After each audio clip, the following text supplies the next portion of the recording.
52 लोग शहीद और कर दिए गजा में। और गजा में 52 लोग इसराइल ने और शहीद इसलिए कर दिए कि गजा से हुतीज ने अभी 24 घंटों में तरह खामोशी इख्तियार की हुई है, लेकिन गजा से फिर मिसाइल फायर हो गए। उसके बाद इन्होंने गए और इन्होंने जाके वहाँ पे 52 लोग मजीद शहीद कर दिए गजा में। कल फिर टॉक्स होनी है कायरो में, और हमास के कुछ जो वहाँ से कुछ सिग्नल्स हमास से ये हैं कि वो कह रहे हैं कि हम तो बिल्कुल उम्मीद कर रहे हैं कि जी सीज़ फायर हो जाएगा, और ये भी, और नेतन्याहू को भी मैसेज आया हुआ है ट्रंप का। लेकिन ये है कि इतनी ज़्यादा शिद्दत आई है आज इसमें। और अल जज़ीरा का जो ऑफिस है जो मगरबी किनारे में वेस्ट बैंक में, जहाँ पे पैलेस्टीनियन अथॉरिटी है, ये वहाँ पे जो है रमल्ला में होटल है, और उस होटल के 3-4 फ्लोर्स हैं, उनके ऊपर अल जज़ीरा का ऑफिस है। तो मगरबी किनारे में यानी फ़लस्तीनी अथॉरिटी जहाँ पे है, तो बड़ा गुंजान आबाद सा है। और वहाँ पे लोग बहुत, क्योंकि ज़ाहिर है कि अल जज़ीरा की नशियात वहाँ पे बंद हो गई हैं, मगरबी किनारे में फ़लस्तीनी अथॉरिटी ने बंद कर दी हैं।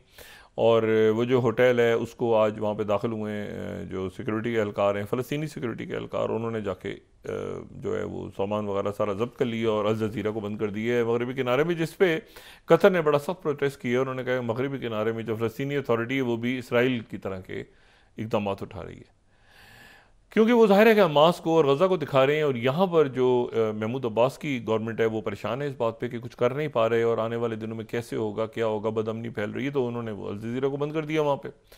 तो एक बड़ा कशीदा माहौल है। लेकिन इस पूरे कशीदा माहौल में ये जो बहुत ही, आप समझें कि एक तरह से यानी ये फंस गए सारे मामला इस पूरे में, इस पूरी सूरत हाल में, जो एक बड़ी इंटरेस्टिंग डेवलपमेंट है वो ये है कि जो नए वज़ीर दाखिला हैं, सॉरी नए वज़ीर ख़ारजा हैं नई सीरियन गवर्नमेंट के, वो जो हैं वो आज पहुँचे हैं सऊदी अरेबिया, और उनका वहाँ पे बड़ा पुरतपाक इस्तकबाल हुआ है। और ये जो हैं ये वो भी पहुँचे हैं, एक बहुत हाई लेवल डेलीगेशन की है, ये भी पहुँचे हैं, और इनके साथ जो है वो वहाँ पे उनके साथ जो है वो वज़ीर दिफा भी हैं, और सऊदी अरेबिया पहुँचे हैं, वहाँ पे टॉक्स हो रही हैं, वहाँ पे सब बातचीत हो रही है। लेकिन इशू ये है कि क्या ये पॉसिबल होगा, ये सेटअप आगे चलेगा? पूरी दुनिया भी कोशिश कर रही है, अरब ममालिक कोशिश कर रहे हैं, ईरान की तरफ से भी कोई मुखालफत नहीं हुई, ठीक है, बहुत ज़्यादा। लेकिन यह है कि इसमें कतर भी कर रहा है, अमेरिका देख रहा है सूरत हाल को कि वो PKK के मामलात आगे कितने बढ़ते हैं। तैयब उर्दगन जो है वो उनकी तरफ उन्होंने जैतून की शाख बढ़ाई है, और उम्मीद है कि वहाँ पे मामलात उनके ठीक हो जाएं। लेकिन ये कि जब तक वो हथियार फेंकते नहीं हैं, PKK वाले पॉलिटिकल प्रोसेस का हिस्सा नहीं बनते, तो अनसर्टिनिटी वहाँ पे रहेगी। लेकिन ये बात मैं आपको सिर्फ बताऊँ, वक्फे में जाने से पहले मैं चंद लम्हात और लूँगा, और वो ये है कि जो मैंने बात की थी ना कि कल यूक्रेन ने गैस बंद कर दी। अब कल वाले मैप अगर हम दिखाएं, दोबारा दिखा सकें, यूक्रेन से गैस बंद हो गई, ठीक है, नॉर्थ स्ट्रीम से भी बंद हो गई, यूरोप को गैस बंद हो गई, रशिया की गैस बंद हो गई यूरोप को। तो अब रशिया की गैस यूरोप को कैसे जाएगी? रशिया की जो गैस है वो कैसे जाएगी यूरोप तक? तो उसके लिए आप दोबारा जो है वो चले जाएं नबुको गैस पाइपलाइन पे, यानी रशिया की गैस जाएगी अब यूरोप तक जाने का एक ही तरीका है, यूक्रेन से तो बंद हो गई, नॉर्थ स्ट्रीम तबाह हो गई। तो इसका मतलब है कि वही फिर चले जाएं आप नबुको पाइपलाइन पे, यानी जो टर्की से पाइपलाइंस गुजरती हैं, और टर्की से उस पाइपलाइन को शामिल करने के लिए रशिया भी तैयार था। रशिया ने कहा था ना कि टर्की को हम गैस का हब बना देंगे, तो रशिया तो तैयार था पहले भी। रशिया का जब ये नॉर्थ स्ट्रीम तबाह हुई है और साउथ स्ट्रीम प्रोजेक्ट उन्होंने खुद ही ख़त्म कर दिया था, तो रशिया ज़हनी तौर पे तैयार था कि हम ठीक है नबुको के अंदर जाके हमने तो गैस देनी है ना, तो टर्की के थ्रू चली जाए, इधर से उधर नहीं। तो वो टर्की से कम प्रेसिडेंट पुतिन बात तो कर सकते हैं ना, यूक्रेन और उधर से उधर इधर चली जाए। लेकिन दूसरी बात है कि टर्की से इधर चली जाए, और साथ ही कतर टर्की पाइपलाइन भी है, और साथ ही ईरान भी तैयार है उस पाइपलाइन का हिस्सा बनने में। तो इसका मतलब ये हुआ कि जो यूक्रेन की यूरोप से गैस बंद हो गई है, तो इसका मतलब ये हरगिज नहीं है कि यूरोप जो है वो अमेरिका की तरफ ही जाएगा, यूरोप जो है वो कतर से भी गैस ले सकता है और रशिया से भी ले सकता है। ये इसका मतलब है नबुको गैस पाइपलाइन या टर्की कतर पाइपलाइन। देखिए, टर्की कतर थोड़ी सी रिस्की, अगर ये नबुको में घुस जाते हैं ना तो सारे मुल्क हैं उसमें।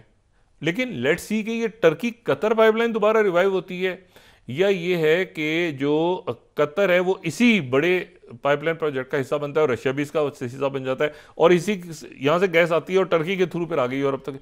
तो अभी मैंने आपसे कहा ना, ये पूरे जो जो गेम, ये जो खेल होता है ना बड़ा, इस खेल के अंदर कहीं ना कहीं gas, oil, rare earth minerals, ये सारा कुछ होता है ज़रूर। तो अब यह है कि अच्छा, यूक्रेन ने भी अपनी तरफ से गुडी गुडी एक चक्कर लगा लिया कि भाई हमें कोई इतराज़ नहीं होगा, क्योंकि उनका भी तो गंदम ही आएगा ना। सीरिया उनका गंदम नहीं ले रहा था, तो उनका गंदम यहाँ पर आएगा।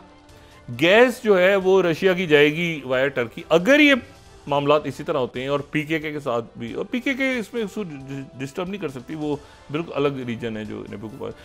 तो ये लॉन्ग टर्म स्ट्रेटेजिक प्लानिंग हो रही है खत्ते में।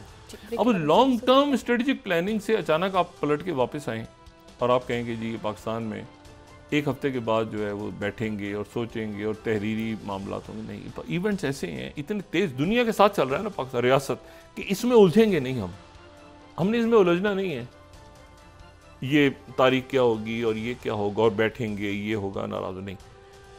उधर बिल्कुल सख्त पोजीशन है, जो पोजीशन ली हुई है खान साहब किसी पोजीशन से पीछे नहीं हट रहे, वो इनको खिला रहे हैं और ये उसमें क्या कर रहे हैं क्या नहीं कर रहे। तो अब वो रिटर्न में आएगा जाएगा, फिर उसमें ऐड हो गया, कुछ पीछे हट गया, आगे हो गया, तो ये भी एक तरह से मफलूज। लेकिन उसके नतीजे में जो बात है वो ये है कि रियासत पूरी रुकी हुई है। ये तो पॉलिटिकल मामलात है ना, उससे हटके रियासत ने भी तो, मुल्क ने भी तो आगे चलना है कि मुल्क ने ऐसे खड़े रहने हैं कि अगली तारीख मिलेगी तो अगली तारीख पे कमेटी बैठेगी तो लोग जाएंगे तो लोग नहीं। तो इनको जो हमारी ये अरेंजमेंट है, इसको इससे निकलना है, इनका काम है निकलना। फिर अगले एक हफ्ते 10 दिन तक लोग अपनी जगह पे पूरा मुल्क जो है ये रमाल रहेगा। नहीं, अच्छी बात इन मुज़ाकरात पे ग्रिड लॉक में ये है कि टेबल पे हैं। अब सड़कों में मुजाहरे नहीं हो रहे या कोई एहतजाज नहीं हो रहा। जो एहतजाज कराची वाला था वो भी अल्लाह का शुक्र है बखैरियत ख़त्म हुआ। जो कोरम के अंदर अफसोसनाक वाक़यात थे उसको भी कोई मुआहदा हुआ अल्लाह के खैरियत से। और ये जो यहाँ पे ग्रिड लॉक है, डेड लॉक है, ये भी मेज़ पे ही है ना। तो वो जो हिजान है, अब ये इससे कैसे निकल रहा है मुल्क, यहाँ तक तो तय हो गया ना कि सड़कें नहीं बंद हो रही, मुल्क नहीं बंद हो रहा, हिजान वो ख़त्म हुआ सारा। लेकिन ग्रिड लॉक पॉलिटिकल जब तक नहीं ख़त्म होगा, अब वक्फा नहीं तो उसके बाद बात करेंगे। नाज़रीन वापस आते हैं एक छोटे से ब्रेक के बाद।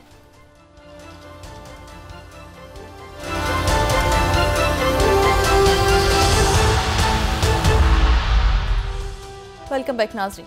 डॉक्टर साहब, सुप्रीम कोर्ट के आईनी बेंच ने आम इंतखाबात में धांधली से मुतालिक पानी पिटाई की आनी दरख्वास्त जो है उसको भी समाअत के लिए मुकर्रर कर दिया है। हाँ, देखते हैं। अभी मैंने कहा ना, ये इससे पहले बहुत कुछ होगा, पस मंज़र में, सामने, आगे, पीछे, दाएं बाएं। मैंने आपसे कहा ना कि मुल्क ने आगे निकलना है। मुल्क इस पूरी सूरत हाल में ना, जहाँ पे ग्रिड लॉक है, डेड लॉक है, उसमें हफ्ते की तारीख, और फिर तो इसमें देखते हैं कि पस मंज़र में क्या होता है, बातचीत और क्या होती है। ये टाइम गालिबन इसीलिए आगे लिया गया है कि इससे सब मेरे ख्याल से जितने भी स्टेक होल्डर्स हैं वो चाहते हैं कि इससे सामने बाहर निकलें, क्योंकि ज़्यादा अरसे तक ये इस तरह फंसा नहीं रह सकता। अच्छा, मैं आपसे बात कही कि कल कह रहा था कि ये जो देखना ये है कि अब जो सीरिया के अंदर इशू है, वो सीरिया की एक तो स्टेबिलिटी बड़ी इंपॉर्टेंट है टर्की के लिए, अरब मुल्कों के लिए, पूरी दुनिया के लिए, ईरान के लिए, रशिया के लिए। टर्की बहुत बड़ा मुल्क है दरमियान में। और ये जो गैस बंद हुई है यूक्रेन से, अब इसको देखना ये है कि यूक्रेन की गैस बंद होने के यूरोप तक गैस कैसे जाएगी रशिया की। जाएगी तो सही, कैसे जाएगी, क्योंकि रशिया पहले ही टर्की को एक गैस हब बनाने का कह चुका है